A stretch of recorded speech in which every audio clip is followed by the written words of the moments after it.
మాజీ ఎమ్మెల్సీ అన్నం Satish Prabhakar press meet points.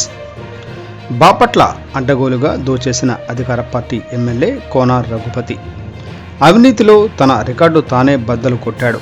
భవిష్యత్తులో కూడా ఇలాంటి దుర్మార్గమైన నాయకుడిని చూడము. అసైన్డ్ భూములను 50-60 అడుగులు తవ్వి ఇసుక మాఫియాతో కోట్ల రూపాయలు కొల్లగొట్టిన ఎమ్మెల్యే కోనార్ రఘుపతి. బాపట్ల నియోజకవర్గ పరిధిలో త్రాగునీరు, సాగునీరు లేక ప్రజలు తీవ్ర ఇక్కట్లు పడుతుంటే పట్టించుకునే తీరిక ఈ ప్రభుత్వానికి లేదు. ప్రజా సమస్యలు గాలికి వదిలి ఇసుక, పెట్రోల్ ద్వారా సొంత ఆదాయం సంపార్జన ధ్యేయంగా ఈ 5 సంవత్సరాలు కోనార్ రఘుపతి పరిపాలన. స్థానిక ఎమ్మెల్యే అయిన అనుచరుడు ఆధ్వర్యంలో బాపట్ల జిల్లా కేంద్రానికి గంజాయి హబ్గా తయారు చేశారు. తరచూ జరుగుతున్న హింసాత్మక ఘటనలే ఇందుకు సాక్ష్యం. కోనార్ రఘుపతి మళ్లీ ఎమ్మెల్యేగా గెలవకుండా బాపట్ల ప్రజానికం తీర్పు ఇవ్వాలి అని కోరుచున్నాము. పొత్తులో భాగంగా ఉమ్మడి అభ్యర్థి గెలుపునకు శక్తి వంచన లేకుండా కృషి చేస్తాను. కూర్చోబెట్టి రివ్యూ పెట్టి బాపట్ల ఎవడమ్ముతున్నాడు గంజాయి, ఎందుకు ఇలా జరుగుతుంది, దీని మీద మీరు ఏం చర్య తీసుకుంటున్నారు అని డిఎస్పీని, సిఐని, పోలీసుని అందరిని కూర్చోబెట్టి మాట్లాడి ఎక్కడెక్కడ నువ్వే తప్పు చేస్తావు, నేను ఆయన కింద పనిచేసేవాళ్ళే తప్పులు చేస్తా ఉంటే నువ్వెవరిని ప్రశ్నిస్తావు? అదే పోలీసులు మళ్ళీ నిన్ను అడుగుతున్నారు, నీ పక్కన తిరిగే వాళ్ళే ఈ పనులు చేస్తున్నారండి, ఇంజనీరింగ్ కాలేజీ దగ్గర అమ్ముతున్నారు, ఆర్ట్స్ కాలేజీ దగ్గర అమ్ముతున్నారు, అగ్రికల్చర్ కాలేజీ దగ్గర అమ్ముతున్నారు.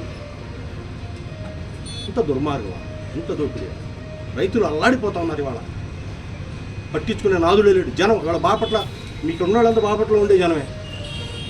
నీళ్ళు వస్తున్నాయి, మంచి తాగడానికి మంచి నీళ్ళు వస్తున్నాయి. ఫిబ్రవరిలో ఇప్పటి వరకు పుట్టిన తర్వాత నాకు ఒక తెలిసిన తర్వాత ఫిబ్రవరి మొదటి తారీఖు నుంచి ఆల్టర్నేట్ డేస్ 2 రోజులకు ఒకసారి నీళ్ళు ఇచ్చిన చరిత్ర ఇప్పటి వరకు ఏ ప్రభుత్వంలోనైనా ఉందా? ఈ మున్సిపాలిటీ పుట్టిన తర్వాత ఇప్పటి వరకు ఫిబ్రవరి 1వ తారీఖున 2 రోజులకు ఒకసారి నీళ్ళు ఇచ్చినటువంటి చరిత్ర ఇంతవరకు ఉందా? వాళ్ళు 2 రోజులకు 3 రోజులు ఎందుకు నీళ్ళు వదిలినప్పుడు నీళ్ళు చెరువు నింపుకునే జ్ఞానం లేదు, అధికారులకి లేదు. వాళ్ళకి నువ్వు టార్గెట్లు వేస్తుంటే నువ్వు డబ్బులు సంపాదించండి నాకు ఇవ్వండి. ప్రతి అధికారికి నువ్వు టార్గెట్ ఇస్తే వాడు డబ్బులే వసూలు చేస్తాడా, వాడు బాధ్యతలో నిర్వహిస్తాడా? ఇవాళకి నీళ్లు లేవు, 2 రోజులకు 3 రోజులకు వస్తాయో లేవో తెలియదు. అదేమంటే మా నాన్నగారు చెరువు తవ్వించారు, మీ నాన్నగారు చెరువు తవ్వించారు, మీ నాన్నగారు సముద్రం తీసుకొచ్చారు, మీ నాన్నగారు అన్నీ తెచ్చారు. ఏది ఉపయోగం, జనాలకు ఉపయోగం ఏది? నేను ఎమ్మెల్యేగా ఉన్నప్పుడు లేదా నేను ఎమ్మెల్సీగా ఉన్నప్పుడు నా టైంలో 4 మంచి పనులు జరిగితే అది ప్రభుత్వం ద్వారా నేను చేయించడానికి నాకు ఒక అవకాశం వచ్చింది, నేను చేయించాను అని చెప్పుకుంటే గౌరవంగా ఉంటుంది. నేనే చేశానంటే నేనేమన్నా నా ఇంట్లో వచ్చి డబ్బులు తీసుకొచ్చేసానా? అందులో నా కాంట్రిబ్యూషన్ ఏంటి? అందులో ప్రభుత్వానికి ప్రజలకి మధ్యలో వారధిగా ఉండి ఆ వచ్చే డబ్బుని మనం ప్రాపర్గా జరిపించడమే మనం చేయాల్సిన పని. దానికి నేనే తెచ్చా, నేనే చేశా, మా నాన్న తెచ్చాడు, నేను తెచ్చా, ఇంకెవరేమి చేయాల, జిల్లా తెచ్చా.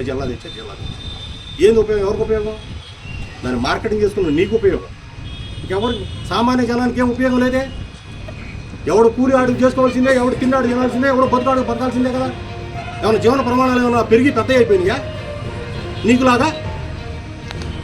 నీ ఫైనాన్షియల్ స్టేటస్ ఏ విధంగా పెరిగిందో అందరూ పెరిగినాయా?